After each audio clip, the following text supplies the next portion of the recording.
అందరికీ నమస్కారం. నా పేరు సుబ్రహ్మణ్యం కోనాబత్తుల.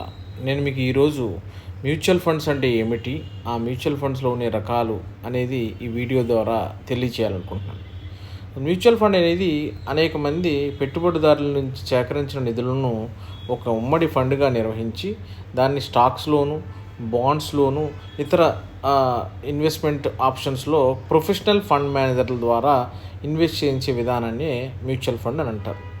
ఈ మ్యూచువల్ ఫండ్ ద్వారా చిన్న పెట్టుబడిదారులు కూడా పెద్ద పెట్టుబడి అవకాశాలని పొందగలుగుతారు.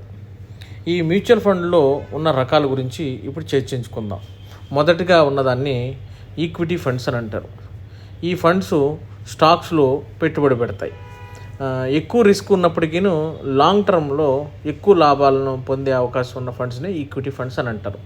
దానికి మనం ఉదాహరణగా చెప్పుకోవాలంటే లార్జ్ క్యాప్ ఫండ్ అని, మిడ్ క్యాప్ ఫండ్ అని, స్మాల్ క్యాప్ ఫండ్స్ అని ఇలా 3 రకాలుగా డివైడ్ చేస్తారు. ఇక రెండో రకం వచ్చేటప్పటికి డెట్ ఫండ్స్ అని అంటారు.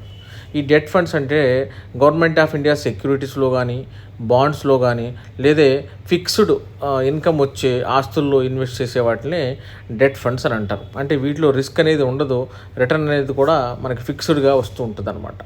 దీంట్లో మనకి రాబడులు తక్కువగా ఉంటాయి, రిస్క్ కూడా తక్కువగానే ఉంటుంది. దీనికి ఉదాహరణ వచ్చేటప్పటికి liquidity funds, short term and long term debt funds అని అంటారు. ఇక మూడోది వచ్చేటప్పటికి హైబ్రిడ్ ఫండ్స్. ఈ హైబ్రిడ్ ఫండ్స్ అంటే ఏంటంటే వాళ్ళు స్టాక్ మార్కెట్లో 50% అండ్ బాండ్స్ మార్కెట్లో కూడా ఒక 50% ఇన్వెస్ట్ చేస్తుంటారు. కొన్నిసార్లు 65% ఏమో ఈక్విటీ మార్కెట్లోను, 35% ఏమో డెట్ మార్కెట్లోనూ మనకి ఇన్వెస్ట్ చేస్తూ ఉంటారనమాట. దీనివల్ల ఏంటంటే రిస్క్ అనేది తగ్గి వాళ్ళకి కొంచెం మార్కెట్ డౌన్ ట్రెండ్లో ఉన్నప్పుడు కొంచెం 2 సెక్టార్స్లో ఇన్వెస్ట్ చేయడం వల్ల, అంటే ఈక్విటీ మార్కెట్లోను అటు బాండ్ మార్కెట్లోను ఇన్వెస్ట్ చేయడం వల్ల వాళ్ళకి కొంచెం అనేది స్టేబుల్గా ఉంటుంది. రిటర్న్ కంపేరింగ్ డెట్ ఫండ్స్తో కంపేర్ చేస్తే బెటర్గాను, ఈక్విటీ ఫండ్స్తో కంపేర్ చేస్తే లెస్గాను ఉంటాయి. దీనికి ఉదాహరణగా మనం చెప్పుకోవాలంటే balanced funds, dynamic funds, asset allocation funds అని అంటారు. ఇక నాలుగోది వచ్చేటప్పటికి ఇండెక్స్ ఫండ్స్. మార్కెట్ సూచికను అనుసరించి పెట్టుబడి చేసే ఫండ్లనే ఇండెక్స్ ఫండ్స్ అని అంటారు. అంటే మనకు తెలిసిన లాంగ్వేజ్లో మాట్లాడుకోవాలంటే నిఫ్టీ 50, తర్వాత సెన్సెక్స్, ఇలా ఇండెక్స్లో ఉన్న స్టాక్స్లో ఆటోమేటిక్గా ఇన్వెస్ట్ చేసి ఎక్కువగా లైక్ బయింగ్ అండ్ సెల్లింగ్ జరిగిన వాటినే ఇండెక్స్ ఫండ్స్ అని అంటారు. దాని యొక్క పర్ఫార్మెన్స్ గురించి మీకు తెలుసుకోవాలంటే ఫర్ సపోజ్ ఈ ఇయర్లో నిఫ్టీ 50 ఎంతైతే పర్ఫార్మెన్స్ ఉందో నిఫ్టీ ఇండెక్స్ ఫండ్ పర్ఫార్మెన్స్ కూడా అంతే ఉంటుంది అనమాట. వాటినే ఇండెక్స్ ఫండ్స్ అని అంటారు. ఇక ఐదో ఫండ్ వచ్చేటప్పటికి సెక్టార్ ఓరియల్ ఫండ్స్ కానీ, థీమాటిక్ ఫండ్స్ కానీ అంటారు.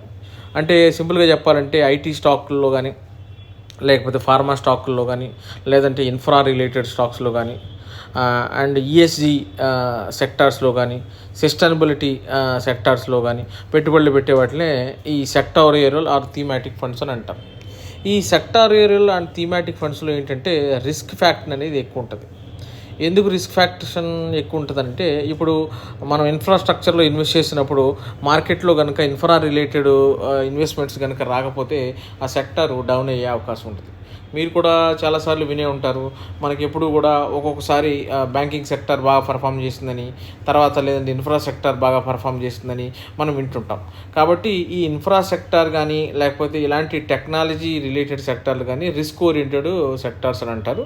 వీటిలో రిటర్న్ వచ్చినప్పుడు హై రిటర్న్స్ ఉంటాయి, రిస్క్ కూడా అదేవిధంగా హై రిస్క్ అనేది ఉంటుంది అనమాట.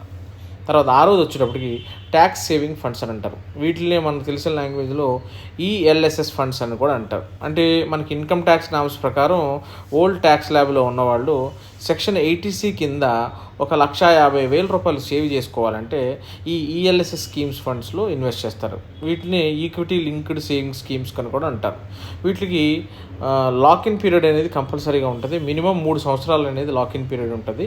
3 సంవత్సరాలు దాటిన తర్వాత కావాలంటే మనం ఎవరైతే ఇన్వెస్ట్ చేశారో వాళ్ళు రిడెంప్షన్ చేసుకుని డబ్బులు ఎన్కాష్ చేసుకోవచ్చు, లేదంటే లాంగ్ టర్మ్ కూడా కంటిన్యూ చేసుకోవచ్చు. ఇది కూడా ఈక్విటీ మార్కెట్లోనే ఇన్వెస్ట్మెంట్ చేయడం జరుగుతుంది. ఏడోది వచ్చేటప్పటికి లిక్విడ్ ఫండ్స్ అని అంటారు. అంటే చాలామంది వాళ్ళకి బ్యాంక్ అకౌంట్లో డబ్బులు అనేది అవైలబుల్గా ఉండడం, ఒక 15 రోజులు 20 రోజులు వాళ్ళకి ఆ మనీ అక్కర్లేకుండా ఉండడం జరుగుతుంది. ఇలాంటి సందర్భాల్లో బ్యాంకు వాళ్ళు ఇచ్చే వడ్డీ చాలా తక్కువగా ఇస్తానని చాలామంది మనకి డిసప్పాయింట్ అవుతూ ఉంటారు. అలాంటి డిసప్పాయింట్ లేకుండా బ్యాంక్ ఇంట్రెస్ట్ కంటే బెటర్గాను రిస్క్ లేకుండా ఉండే ఫండ్లో మనకు బెస్ట్ ఫండ్స్ లిక్విడ్ ఫండ్స్ అని అంటారు. వీటిని షార్ట్ టర్మ్ పెట్టుబడుల కోసమే ఉపయోగపడతాయి. దీంట్లో తక్కువ రిస్క్ ఉంటుంది, తక్కువ టైం ఫ్రేమ్లో ఇన్వెస్ట్ చేస్తారు కాబట్టి రిటర్న్ కూడా తక్కువే ఉంటుంది. కానీ comparing with bank account compare చేస్తే మనకు బెటర్ రిటర్న్ అనేది వస్తుంది. తర్వాత లాస్ట్ ఇది 8వ ఫండ్ అనేది ఇంటర్నేషనల్ ఫండ్స్ అని అంటాం. ఈ ఇంటర్నేషనల్ ఫండ్స్ అంటే మనం ఇప్పటివరకు ఇండియన్ స్టాక్ మార్కెట్లో ఇన్వెస్ట్ చేస్తుంటాం, కానీ మన యూఎస్ఏ మార్కెట్లోను అదర్ కంట్రీస్ మార్కెట్లో మనం ఇన్వెస్ట్ చేయాలంటే మనకు సరైన సదుపాయాలు ఇంకా అన్నీ ఏర్పడలేదు. అయితే ఇప్పుడు ఇలా ఇంటర్నేషనల్ మార్కెట్లో ఇన్వెస్ట్ చేసే అవకాశం కోసం చాలా కంపెనీలు ఏం చేసినాయి అంటే ఈటీఎఫ్స్ అనేది లాంచ్ చేస్తుంటాయి, లేదంటే ఇంటర్నేషనల్ ఫండ్స్ అనేది లాంచ్ చేస్తుంటాయి. వాటిని ఫండ్ ఆఫ్ ఫండ్స్ అని కూడా అంటారు. అంటే మనం ఇక్కడ ఇన్వెస్ట్ చేసుకుంటే వాళ్ళు ఇంటర్నేషనల్ ఫండ్లో అనేది ఇన్వెస్ట్ చేయడం జరుగుతుంది త్రూ డిఫరెంట్ పర్సన్ అనమాట. దీనిలో మనకి ఫండ్ ఆఫ్ ఫండ్స్ అయ్యి ఉండొచ్చు, ఇంటర్నేషనల్ ఫండ్స్ అనేవచ్చు. ఇవన్నీ కూడా విదేశీ స్టాక్ మార్కెట్లో పెట్టుబడి చేసి ఇన్వెస్ట్ చేసే ఫండ్స్. ఇవన్నీ పర్ఫార్మెన్స్ అనేది ఎలా ఉంటుందంటే గ్లోబల్ మార్కెట్లో దాని యొక్క ఎకానమీ అండ్ గ్రోత్ వీటి మీద వాళ్ళ రిటర్న్స్ అనేవి ఆధారపడి ఉంటాయి. ఇలా మ్యూచువల్ ఫండ్స్లో చాలా ప్రయోజనాలు ఉంటాయి. సింపుల్గా చెప్పాలంటే చిన్న పెట్టుబడులతో పెద్ద మార్కెట్లో పాల్గొనే అవకాశం ఉంటుంది. ప్రొఫెషనల్ మేనేజ్మెంట్ అందుబాటులో మనకు ఉంటుంది. డైవర్సిఫికేషన్ ద్వారా రిస్క్ అనేది మనం తగ్గించుకోవచ్చు. లిక్విడిటీ అనేది సులభంగా కొనుగోలు చేయడానికి లేదంటే అమ్మకానికి కూడా అవకాశం ఉంటుంది. ఇలా ఫండ్స్ని అనేది డివైడ్ చేసుకోవడం జరుగుతుంది. మరిన్ని ఫండ్స్ డీటెయిల్స్ గురించి మీకు మున్ముందు వీడియోల్లో నేను తెలియజేస్తాను.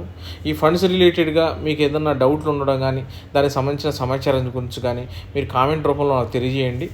ఇంకా మన వీడియోల్లో మీకు మరింత నాలెడ్జ్గా రావడానికి అంతకంతకు మీకు అది ఉపయోగపడ్డాగా ఉండడానికి నేను ప్రయత్నం చేస్తుంటాను. నా ప్రయత్నాన్ని మీరు ఆశీర్వదిస్తారని కోరుకుంటూ అందరికీ నమస్కారం. Thank you so much.